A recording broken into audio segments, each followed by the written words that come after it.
പാവനമാം പട്ടണത്തിലാരു കടന്നിടും പാപമറ്റ ജീവിതം നയിച്ചവരല്ലോ.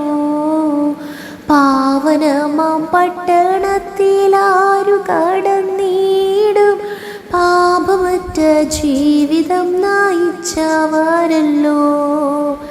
നീതിയായി നടന്നു നേർ പറഞ്ഞു മണ്ണിൽ പാതിവൃത്യമുള്ള മണവാട്ടി മാത്രമേ. നീതിയായി നടന്നു നേർ പറഞ്ഞു മണ്ണിൽ പാതിവൃത്യമുള്ള മണവാട്ടി മാത്രമേ. Glory be to God. അതേ പ്രിയ ദൈവമക്കളെ, നമ്മുടെ കർത്താവായ യേശുക്രിസ്തു നമുക്ക് വേണ്ടി ഭവനമൊരുക്കുവാൻ പോയിരിക്കുകയാണ്. ആ പാവനമാം പട്ടണത്തിൽ, ആ സ്വർഗീയ നാടകത്തിൽ ആർക്ക് കടക്കുവാൻ കഴിയും, ആർക്ക് കടക്കുവാൻ കഴിയത്തില്ല എന്നതിനെക്കുറിച്ച് ഇന്ന് പകൽക്കാലം പരിശുദ്ധാത്മാവ് നമ്മോട് വ്യക്തമായി സംസാരിക്കുന്നു. നമുക്കെല്ലാവർക്കും ആ സ്വർഗരാജ്യം അവകാശമാക്കുവാൻ കഴിയട്ടെ എന്ന് ആത്മാർത്ഥമായി പ്രാർത്ഥിച്ചുകൊണ്ട് എന്നെ ശ്രവിക്കുന്ന എല്ലാ പ്രിയ ദൈവമക്കൾക്കും യേശു ക്രിസ്തുവിൻ്റെ നിസ്തുല്യ നാമത്തിലുള്ള എൻ്റെ സ്നേഹവന്ദനങ്ങൾ. ഈ വിശുദ്ധ ദിവസത്തിലും അല്പസമയ ചിന്തയ്ക്കാധാരമായി വെളിപ്പാട് പുസ്തകം 22-ാം അധ്യായം അതിൻ്റെ 14-15 വചനങ്ങൾ നമുക്ക് വായിക്കാം. ജീവന്റെ വൃക്ഷത്തിൽ തങ്ങൾക്ക് അധികാരം ഉണ്ടാകേണ്ടതിനും ഗോപുരങ്ങളിൽ കൂടി നഗരത്തിൽ കടക്കേണ്ടതിനും തങ്ങളുടെ വസ്ത്രം അലക്കുന്നവർ ഭാഗ്യവാന്മാർ. നായ്ക്കളും ക്ഷുദ്രക്കാരും ദുർനടപ്പുകാരും കൊലപാതകന്മാരും ബിംബാരാധികളും ഭോഷ്കിൽ പ്രിയപ്പെടുകയും അതിനെ പ്രവർത്തിക്കുകയും ചെയ്യുന്ന ഏവനും പുറത്ത് തന്നെ.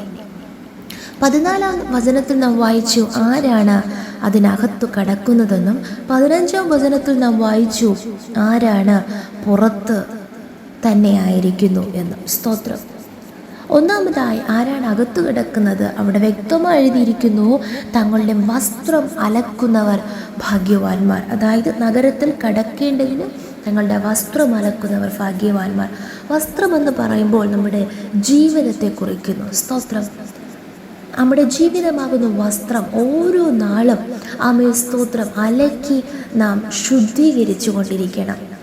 അതുകൊണ്ട് തന്നെയാണ് വെള്ളവസ്ത്രം ധരിച്ചവരായ ഇവരാർ എന്ന് ചോദിക്കുമ്പോൾ വെളിപ്പാട് പുസ്തകത്തിൽ തന്നെ നമുക്ക് വായിക്കുവാൻ കഴിയും. അവർ കുഞ്ഞാടിൻ്റെ രക്തത്തിൽ തങ്ങളുടെ അങ്കി അലക്കി വെളുപ്പിച്ചവർ എന്ന് അവിടെ നാം വായിക്കുന്നു. പ്രിയ മക്കളെ, യേശുക്രിസ്തുവിൻ്റെ രക്തം സകല പാപവും പോക്കി നമ്മെ ശുദ്ധീകരിക്കുന്നു. ഓരോ നാളും നാം ശുദ്ധീകരണം പ്രാപിച്ചുകൊണ്ടേയിരിക്കണം. സ്തോത്രം.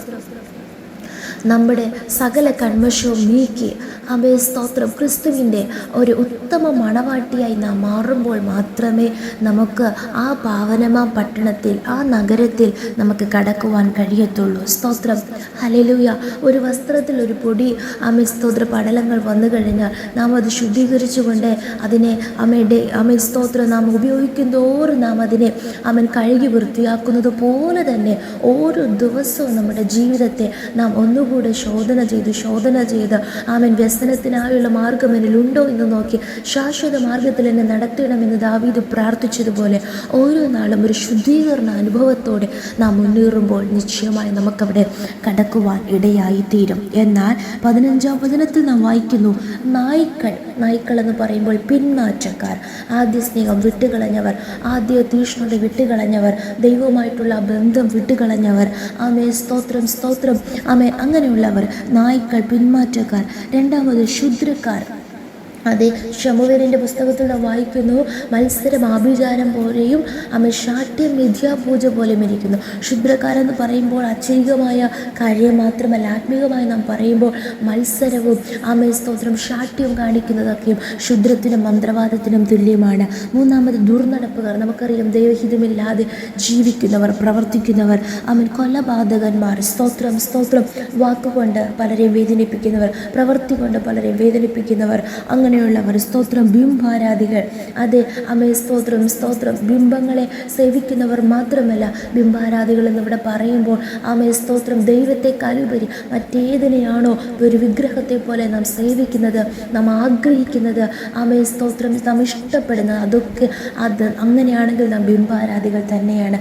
അത് മക്കളായിക്കോട്ടെ, ഭർത്താവായിക്കോട്ടെ, ഭാര്യ ആയിക്കോട്ടെ, സമ്പത്തായിക്കോട്ടെ, ധനമായിക്കോട്ടെ, സ്തോത്രം പാസ്റ്റർമാരായിക്കോട്ടെ, പ്രവാചകന്മാരായിക്കോട്ടെ, ആരായിരുന്നാലും യേശുവിനേക്കാളുപരി നാം മറ്റെന്തിനെ സ്നേഹിച്ചാലും അത് ബിംബമാണ്. അങ്ങനെ ബിംബാരാധികൾ, പിന്നെ ഭോഷ്കിൽ പ്രിയപ്പെടുകയും അതിനെ പ്രവർത്തിക്കുകയും ചെയ്യുന്നവർ, ആമേൻ, സത്യത്തെ മറയ്ക്കുവാൻ വേണ്ടി എത്ര ഭോഷ്ക് വേണമെങ്കിൽ പറയുവാനും പ്രവർത്തിക്കുവാനും മടി കാണിക്കാത്തവർ, ഇങ്ങനെയുള്ളവരൊക്കെ പുറത്ത് തന്നെ എന്ന് നാം വായിക്കുന്നു.